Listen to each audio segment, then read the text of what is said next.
Mm. Hey, yo. Hey, yo.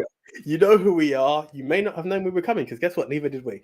Apologies to even other ministry members on this one, guys. It's just that schedules are tight as hell. If you know Nico and AJ, my name still says I'm with AJ. We do a film podcast, and hey, this is how the ministry podcast started. It's the two of us. We're just going to give a very quick Forbidden Door review because basically tomorrow we're trying to do Money in the Bank, so there was no time to do it, but it felt unjust to not review what can only be seen as epic moment. It's history making. No matter which way you look at it, no matter which side of the fence you're on, whether you are an e-drone as they call it, whether you are pro wrestling, whether you are still indie, no matter which way you look at it, this was a historic moment. Two huge promotions in AEW and New Japan came together and delivered. They kicked the Forbidden Door wide open.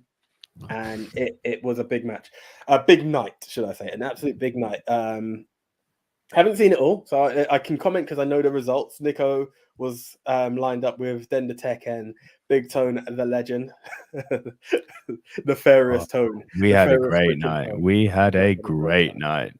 Oh, that's nice. That's nice. Yeah. So as I said, totally unexpected. We didn't even have a chance to call the other guys because it was just so out of the blue right now that we just said, look, we need to do this. But tomorrow, you guys will catch the full ministry. Hopefully, Nico can make it. But yeah, this needs to be spoken about. So here we are,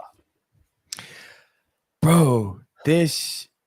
You know I love a cross-promotion pay-per-view. Like Invasion, I know people were like, it's not the Invasion we should have got. I still enjoyed it. And I'll actually go as far as to say this isn't the Forbidden Door pay-per-view we should have got due to the amount of injuries. No Kenny, no CM Punk, no Naito, no Bryan Danielson. Kota Ibushi is having his Kota Ibushi. Like the amount of names missing from this thing.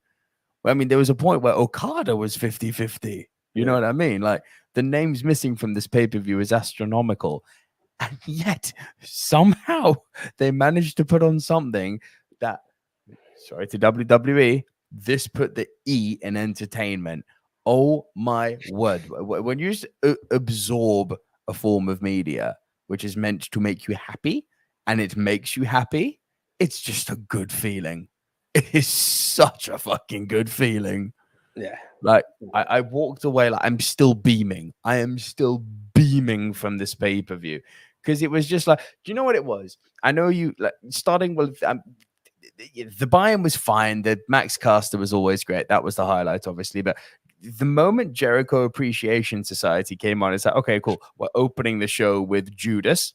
That's always a good start. Yeah, I thought that was a good way to start it. I thought that was a perfect way to start it. It's a great way to start it. Then we're going to do this in insanity matches. It's, I know you weren't big on the finish, but we essentially did a bit of a bonkers match here. And it was already a very good opening match. Lots of good storytelling going on. Storytelling which will continue through both promotions, which I really liked. But then it was just like, I feel like Omori-san and Tony Khan basically just looked at each other and went, how do you feel about a game of self-one-upsmanship for the whole night? And it was just like every single match, we were looking like, this is testament to how fucking good the night was. There were no beer breaks. And if there was a quote unquote beer break, it probably would have been for Thunder Rosa and Tony Storm. And that was a really good match. Yeah. That's currently where I'm at. I'm midway in their match. And I'm like, it was a really, really, really good match. And and I'm not labeling that a beer break, but I'm just to say, if you had to have a pee break or a beer break, I guess maybe that would have been it. But it was literally like the moment Jericho and it all arrived, it was like, cool, let's make sure every match is better than the last one. And you're looking going, sorry, we've just watched fucking Will Ospreay and Orange Cassidy. How are you going to improve that? I don't know. Let's put the Young Bucks and the dudes with attitudes in. Oh, we've just had the dudes with attitudes and we've had Sting in the fucking rafters. Like a fucking WCW throwback. I was like, shout out to Bash at the Beach. But it was like, Sting's up in the rafters? What the fuck? What is happening? I know. What is happening? What is wrestling? What is life? It's mad. It's mad. Jericho Yeah, Appreciation, you know topped by what? the All Atlantic title, and then it's like, Thank oh, you. you know That's what what? I was gonna bring up. That was such a good match. And then it's like, no, do you know what? Let's give you a surprise now. Let's fucking spoilers, but let's have Claudio Castagnoli come out and face Zack Sabre Jr., who, by the way, is so fucking silky smooth. It is ridiculous. That boy is an octopus. Here's a question for you. Sorry to cut you in your breakdown here. For someone who's not pro FTR, what did you think of that match? So here's my thing with FTR. Like I objectively recognize that they put on good matches. That was just another FTR match for me. Okay, fair play. Yeah, I caught levels of excitement. One of the things My excitement came from the Japan guys because Jeff Cobb is fucking awesome. Yeah. The guys who didn't walk out with a title showed that they were, and I called it on our prediction show. And I called it again. They are the guys beating FTR for the New Japan tag titles. They've got the power to. They have got the power to. Huh? Who is Jeff Cobb and his tag team partner? I can't remember his tag team partner's name. Oh, you think they're beating FTR back for the New Japan title? No, they have to. No. Oh, sorry. I said no. My prediction was Roppongi Vice might take it, but I think Jeff Cobb and I think they might take it back. I think they have to. Those two remind me of the fucking Steiner brothers. They're insane. They're insane. They are insane. And then it's like, oh, so we've given you these matches. What else could we give you? I don't know. Will Ospreay and Orange Cassidy. What was that match? What the fuck? That's a spoiler to me. Like, I know the victory, just haven't seen the match. But here's the spoiler: they didn't nerf Will Ospreay. Good. Which they had in the build-up, and I think that's the best way to do it. Do it in a way that people don't know what to expect, and then deliver it all on your pay-per-view. So Den wasn't familiar with him, and I started because I'm a complete mark for Will Ospreay. I was calling moves that he was going to do like 3 or 4 moves early, and I said, "Den, watch in a few moves now. He's setting him up. He's going to do something called the cheeky Nando's kick." And Den was like, "The fuck?" I was like, "Watch. He's going to fold him in half, back against the ropes, and he's going to kick him through his legs really hard." He's like, "I don't understand how that works." I'm like, "In 3, 2, 1." I did it the wrong order. I went 1, 2, 3. Cheeky Nando's kick. And he was like, "This guy's legit." I'm like, yes. This is fucking Will Ospreay. He's not from Earth. He's from, I think, one of the moons from the planet that Ray Phoenix lives on. Planet Lucha. planet High Fly, man. Planet no G's. Yeah. And then it's like, oh, how can we top all of this? Fucking Jay White, Kazuchika Okada, Hangman Page, and Adam Cole in the match. And even there, I'm sure you've heard the ending was quote unquote botched, but it sounds like Adam Cole got an injury. Yeah. At the time, when we all saw it, the ending was very jarring. Because you could see what it was meant to be. It was meant to be like he hits a finisher, then he hits a finisher, rolls him away, and pins the guy from the first finisher. But that's not what happened. So in hindsight, knowing that Cole was concussed, you could tell that that's why Jay rolled him up. Although I called that shit, Jay White to pin Adam Cole. You did. You did indeed. And then, I mean, look, it's a strange one because the Moxley Tanahashi match to finish off the show, after fucking 4 hours of non-stop adrenaline, and it was non-stop. It almost felt like a bit of a come down. Because it wasn't so spot, move, hit. It was much slower and more elaborate in pace. But it was purposeful, and it actually told a really, really good story for Jon Moxley. The build-up being, Tanahashi saying that, yeah, you keep saying I've ducked you. It's like, I haven't been ducking shit. You've only now just finally got to the level where you're good enough to face me. And the build was good. And then, Mox, who's had this demon of not being able to even face Tanahashi on his back in this match, he gets cut up, he gets beaten up, he goes to war. Tanahashi doesn't because he's the ace, right? He's the vet in this between the two of them. But, through literal blood, sweat, and tears, Moxley comes out on top. Now, while that basically cost me the night because I picked Tanahashi to win, which I still maintain I would have liked that more as a result. One, because it would have been less predictable. It would have given you more of a wait, hang on. A guy from New Japan's You holding weren't the alone on AEW that. belt. You weren't alone on that. I know.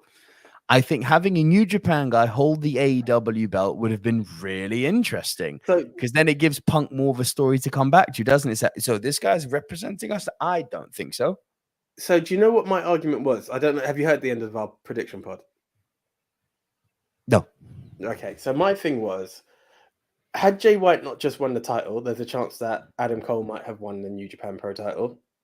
And with the IWGP, sorry. And with that, it gave Tanahashi a chance to win, right?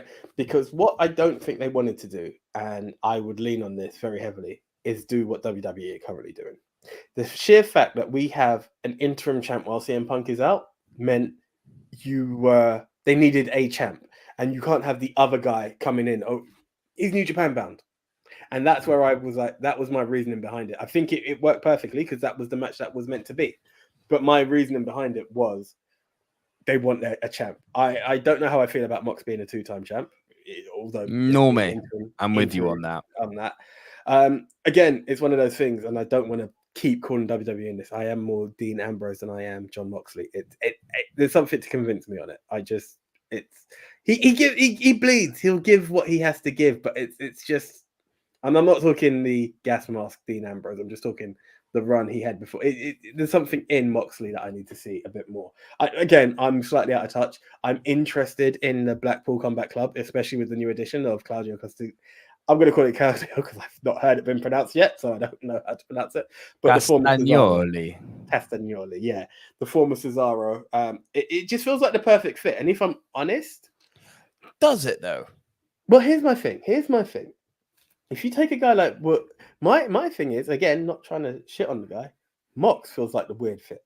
I feel like really, if you take Daniel Bryan, William Regal, and Claudio Castagnoli, you've got these well-oiled machines that are very technical, very underestimated, and that's what they are. Mox he can wrestle. I'm not going to take that from him, but he's been more of a showpiece. But Blackpool's big thing has been all about, ultra violence.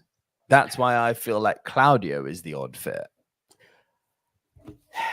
Technically sound he is, but violent I've never seen him. Violent I've never seen, and I will agree with you on that. And then there's a part of me that looked at it, and we've always talked about if AEW were to do an NWO, how would you book it? And I looked at it as that is that kind of rebel team. If you not had Wheeler Yuta in it, and it would have been a fucking awesome team because it's not Wheeler like Yuta could be a 6 though.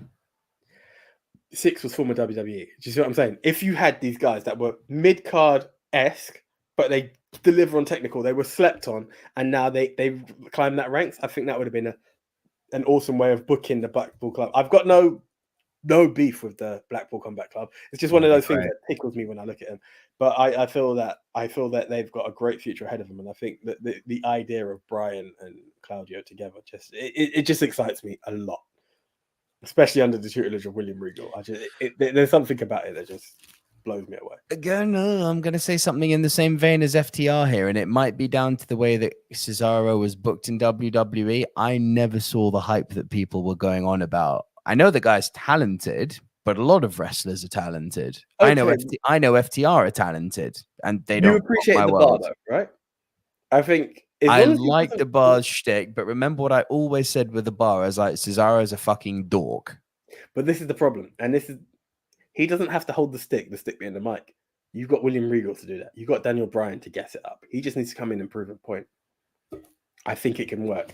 And going back to some of the other bits on them, you aren't a Daniel Bryan fan, but you're a Bryan Danielson fan. I feel Claudio might be very similar. I feel it could be. There's a lot of potential in the guy. And I think it's an awesome... I heard there were rumors that WWE were trying to get him back in. And that's why I didn't pick him as a pick, because I was like, would he go back? But I think he's made the absolute right choice. This is a chance for him to shine. 100%. 100%. I feel... He's made the right career choice. I don't dispute you on that for a moment. Yeah, I think that's a great choice. And, you look at it, and you look at some of the guys, again, Pac winning the... I have to wave the flag for the UK when it comes to this one. I think that is just awesome. All elite, the All Atlantic. Sorry, crazy name though it is. Yeah, he holds it, and he deserves it because Death Triangle have done some bits, and he's not had that chance to shine. I think this would. I hope with that belt that it becomes the rumored inter-promotional belt that they're all talking about. I hope that it goes to Ring of Honor, goes to Impact, goes to New Japan. I hope it gets defended like it becomes an inter-promo belt. Do you know the thing that gets to me about that? It's nice, but I feel it can sometimes get lost in the shuffle because I think egos will come and clash. Right now, it's cool because everyone's exchanging titles. You've got a Ring of Honor title without a Ring of Honor show. You've got the NJPW tag titles out there. I think this hub of a belt that would be that. If you're going to do it, you can't be a mid-card belt. You need to be the top of the top. Do you get what I'm saying? And that's what makes it a bit awkward. So I'm happy for it to stay where it is. I also feel you're going to get that hot potato because essentially Tony Khan will have a slight advantage because he has two shows. He has Ring of Honor and he has AEW. So even though it's being rotated, it will still be very much his belt, his location. Also, I think the fact of eventually, do you know what? Forbidden Door is a funny one because I was looking at this show and I was enjoying it. And I was like, it's cool. Yeah, FTR have got the title and what have you.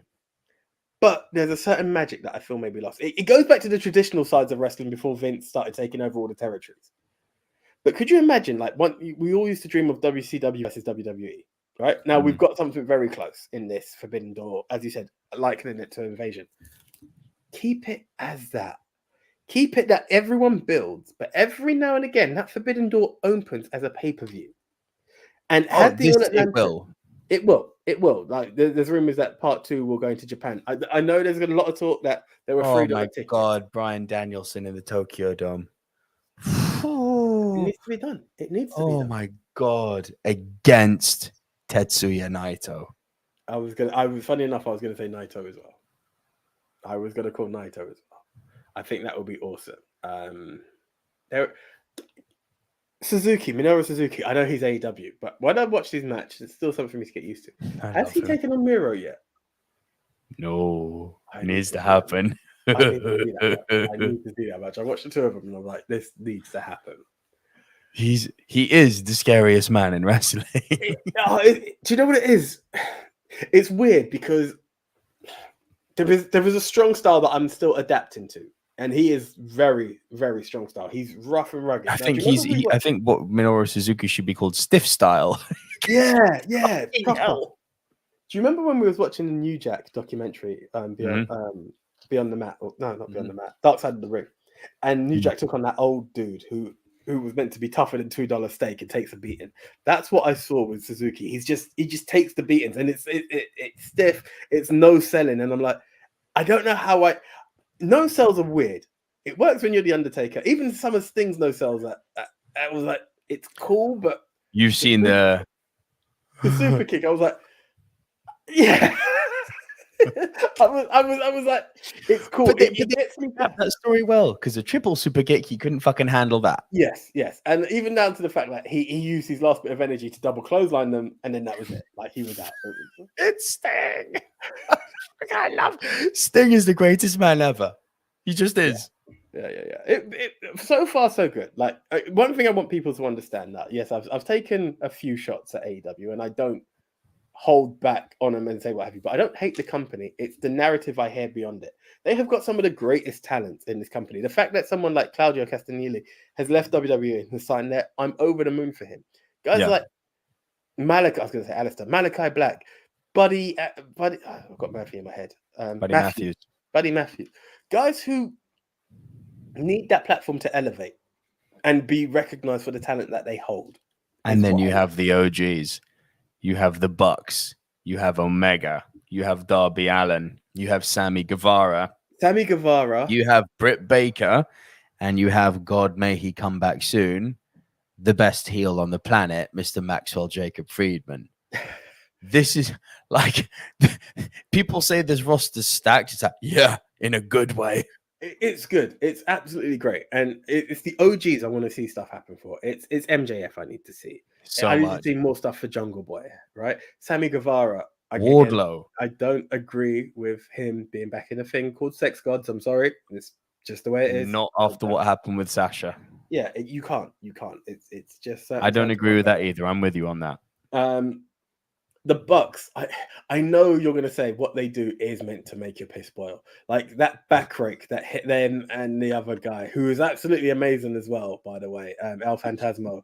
They're good, but Oh, it's he's so too good. Do you know that I was watching the match and you came into my mind when you talked about the Usos and the Bucks. And the funny thing is that FTR is the one that people are calling the greatest tag team. And I'm not going to get into that debate right now because we don't have the time for it.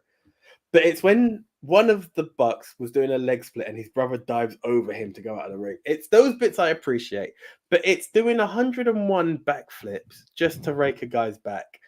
I'm just like, I really take myself out. I take myself out and I'm like, if this was WWE, how would I react to it? And I'm thinking it would still piss me off. So it's not company based. It's certain actions that I'm just like, I appreciate certain bits for sports entertainment, but I still like to try and keep it that level of grounded. They're fucking awesome. They do some of the best moves. Just tone down on the showmanship. But it's what they are. I get it. Like you're doing your, I call it the dude love knee shuffle. I don't know what the actual dance is, but you know, it's all of that madness. But I'm like, just get on with it. BTE trigger.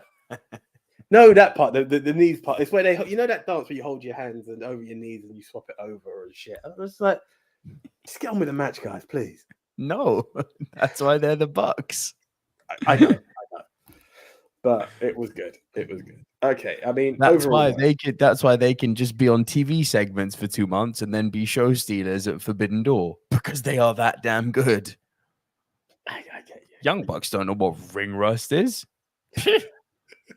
They're so good. They are good. I don't have a beef with them. I still think a dream match though, one day, if ever, for me, would have been the Usos. Would be, should I say? No, there's no reason it would have been Usos versus the Bucks. I think this. See, I've got that topped, you know. For me, it's the Bucks against the New Day. The Elite versus New Day, because they've done it in a computer game format. That was another thing I would like to see. I would love but to I see want my stipulation would be Xavier Woods has to be part of that match. You know, 6-man. That's what I'm saying. New Day versus the No. I would want 2-on-2. You'd have to pick 2-on-2. The Bucks against Xavier Woods and Kofi. It has to be Kofi and Woods. It can't be E. It just doesn't work out. Who looks to be on the road to recovery while we're on that? Be good. I'm very glad to hear that. Good for you, Biggie. Love my brother. But yeah, man, the Bucks against the New Day. Now that's a fucking match. The reason it excites me as well is because people keep sleeping on Xavier Woods and the guy can fucking perform. I think we all know that he's the best of the three of them. Yeah. Now, currently, yeah. I think a couple of ages ago, Kofi Kingston was fucking fire, but the Xavier Woods is the best wrestler of the three of them. He's just great. Yeah, he's tops, man. Absolute tops. And a character. Bro, this pay-per-view gave me every fucking thing I wanted. It gave me Sting in the rafters. It gave me a super kick party. It gave me the cheeky Nando's kick. It gave me Minoru Suzuki no selling. It gave me, I mean, bro, Jay White, Adam Cole, Hangman Page, and Okada shared a ring together. Kazuchika Okada was on US TV. Like, that is nuts. In that to sense, me. it's gold. In that sense, it's gold.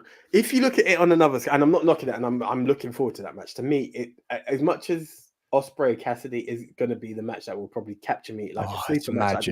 It's magic. The Fatal 4-Way was more of a main event for me than the actual main event. That's just the way I like 100%. 100%. And it is a New Japan match. Like all of these guys were in New Japan at the same time, you know. So that's the madness. And there's a bit of they know how to work each other in a way, but I'm still they do. And Jay White, man, I mean, that guy has got such a fucking future. It's outrageous how good that boy is. Like if anyone is a Jay White doubter, this match will change your opinion. I remember him when the early Switchblade before he was Bullet Club, and I remember saying to someone like, "This guy looks like he should be Bullet Club," and he's done it, and he became the leader, and he has fucking owned it. He's become the leader, and he's become a Grand Slam champion. Yeah. I remember early Jay White before the goatee. The goatee works. The goatee has. I'm just saying when I first saw him, it was one of the Dominion coming. I cannot fault this pay-per-view. I'm going to echo the words of Simon Miller from What Culture here. It doesn't just get an up. It has to get a golden up. This pay-per-view was like, it was gold. It's good. Look, I'm not knocking it. Do you know what I've No, realized? it wasn't good. It was great. It was Great. actually No, great. but here comes my thing. It's funny you quoted Simon Miller on this, because I feel that people's judgment on wrestling, and it's weird, and this is why I hate the internet, yet here we are doing the same thing. Right. Your judgment of certain things depends on who you listen to. Simon Miller is very pro AEW, and I feel that leans. Now you That's you not might fair. listen to him. No, listen. No, when I say pro AEW, is he can highlight the faults of WWE more. He's neutral. He's not fucking Dave Meltzer when I say that. But he's what you hear from him could make you spark an attention, because you tend to agree with him, and then you pay attention to certain things. And it's funny for me, like when I listened to Bullet Club, I was like, oh yeah, successors to NWO, I was all over him. A guy who I didn't think I would listen to so much was Jim Cornette. And the stuff that he has said has made it very annoys me.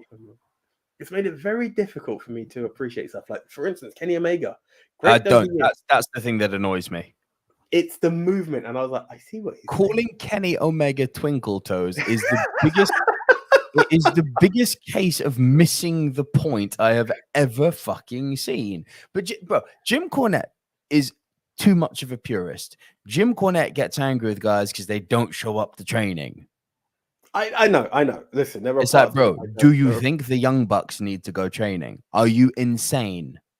I get it. The Young Bucks, as I literally just said in the show, didn't I? I was like, those guys are on off TV other than backstage segments for 2 months, and they were show stealers. Yeah, that's how fucking good they are. So his views, for me, they're archaic. It's like, so, but if he doesn't like Kenny, then why does he also not like FTR? You get what I mean? It's like, so what do you like? No, he loves it. He's grown to love FTR. He was criticizing he was an FTR fan since they were the revival. He's always sang their praises. That I know. There was a very old school group who he was hating on, who he then came to love. You'd have to tell me who that is, because I'm not deep enough with my Jim Cornette mythology. Enough of Cornette to be able to go into it. But overall, like, don't get me wrong. My viewing of wrestling, guys, and again, here I am hosting a wrestling podcast. It's time. The other podcast slightly has to take a bit of priority, just because of how much needs to be in there based on knowledge. I can catch wrestling in between and still have a good view. Coincidentally, I won this pay-per-view because of my in-depth knowledge. Do you know what I called? And ain't that about a bitch? Do you know what I called? And you weren't there. But what I had hoped for the ending of this, right, was when Mox won, I was hoping that would have been the reverse of the first Double or Nothing, and Kenny Omega popped up behind him, and that would have set the tone. And had it been Kenny to beat Mox and then Mox Punk, I think Mox Punk should be the way it should return. Not Mox Punk. Omega Punk. I think that would be way bigger than Mox. Omega needs to go after Cole, though. Yeah. Now that's a match. Yeah, that's a fucking match. But overall, at one point, do you know what the revenge we're going to have to see? We're going to have to see Jay White against Omega. That has to be the headline for next year's Forbidden Door. I'm booking it already. That's how fucking excited I am. I've just realized I need Jay White against Omega in my life again. There's so much. There is so much to be done. I mean, again, you say Omega needs to go for Cole. Cole needs to go for Omega. Like, Cole was kicked out of Bullet Club. Legit kicked out. Super kicked out. Like, that was all Kenny. So there's a lot in there. There is a lot in there. So, no, but I mean, so far so good for me. And again, guys, please, I need to get that narrative out. I don't hate the brand. It's some of the stuff I've seen. I still need to be convinced on not Kenny Omega, Eddie Kingston. And that pay-per-view did not highlight Eddie Kingston that I keep hearing about. But the talent was there. The US has talent, Japan has talent, and they were both on the showcase yesterday. Sunday. Good. Yeah. Saturday night, Sunday. It was tops. It was absolutely tops. It was pay-per-view for that is why I watch wrestling. Pay-per-views like that. And there were no gimmick matches, there were no false finishes, there were no dicky countouts, there were no surprise roll-ups, there were no it wasn't spot fest without substance. It was just everything had a purpose on this pay-per-view. We were talking about, Sting, not no selling the double super kick, but it's like initially you're like, huh? But then he sells the triple super kick. It's like, of course, that makes perfect sense. Yeah, everything was thought out so well. Do you know one of the things that I think is in AEW's favor, right? And when I say it's in their favor, and it's that WWE's downfall because they have it as well, but they're just not utilizing it. It's star building. It's the fact that when you have star versus star, and I mean, Forbidden Door is obviously going to work more, maybe more in the Japanese market because they recognize both acts, whereas the US stars may just know that the US stars more than the Japanese. I could be wrong. Like if you bought a ticket to that, you should be well versed in wrestling. It leaves you with unpredictability, you know. It leaves you with unpredictability. However, when you have a match on the other side, and it's with respect, like look how we all got it wrong. We're like, oh, so you know, Kevin Owens versus Ezekiel, and it's like obviously on paper Kevin Owens should win, but what the fuck, you know, Ezekiel's gonna win because of the storyline. Now I love WWE showmanship, the theatrics, but build your stars, guys. If you build your stars, you are fucking untouchable. But when you leave it at a point where it becomes predictable, it's sad. They need to rediscover storytelling around, especially around well, actually, two separate points here, both around building storytelling. They need to rediscover storytelling around titles, which doesn't involve someone going up to someone on the mic, interrupting them going, "You have a belt. I like that belt. We should fight for that belt." So. I'm not opposed to it, but you know what I like? Is someone else coming out and say, whoa. But what makes you think? And now we have a number one contenders match. You know? Well, then you, sir, love AEW because that's exactly what Jay White's been doing for the last 2 weeks. Okay.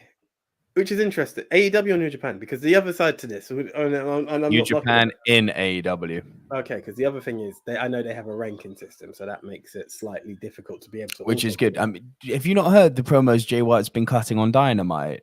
No, that's one thing that has a mystery. Bro, he's literally come out to Paige and say, "You lost the belt to Punk. You're not getting a shot at this belt." And then calls that, "It's you and me, baby. Bullet Club, too sweet. Throw it up. It's you and me." And then he sort of turns to Cole and he's like, "And you're not getting a shot at the belt because you lost twice to him." And it's like, I mean, yeah. Yeah. It's logic. You see what I mean? It's like people are going, "I like that belt. I want it." And the guy's going, "No. And here's reasons." Yeah. And you can hate me, but those reasons are fact. Yeah. But it's a thing of utter beauty, what they're doing. Sorry, your point 2 was before we. My point 2 is that when we're not talking about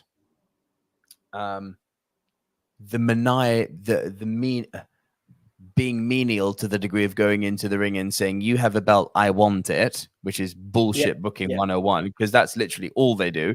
The other one is the reason that they have to book like that, which is my second point, is they don't build anyone other than in the title picture.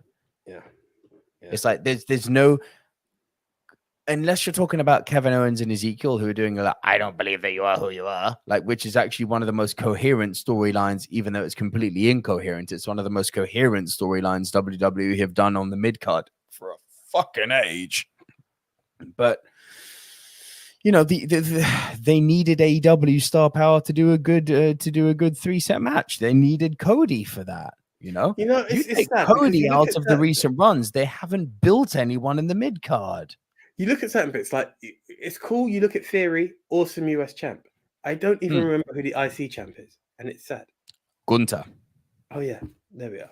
Oh yeah, and that's the sad bit. You know, that's the sad bit. That's where it needs to build a bit more. But again, we're not playing comparison. What we are doing is saying congratulations to 2 promotions on delivering one great, awesome pay-per-view. So I know that there's a lot of politics behind it. There is a lot of politics behind it. You apparently, New Japan weren't happy with some bits. AEW they apparently couldn't see eye to eye. So hopefully we'll see a New Japan a Forbidden Door Part 2. It was too successful to not see a Part 2. Yeah, well, I need to see buy rates, but I think it's got people talking, and that's the main thing, So just as we leave, final scores then.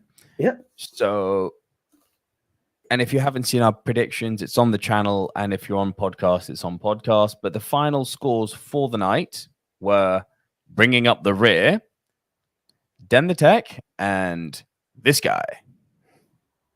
8 points. In at number 3 was Big Tone with 9 points, which in a way is good because it means he now can't play the card going every time I've just been 1 point off.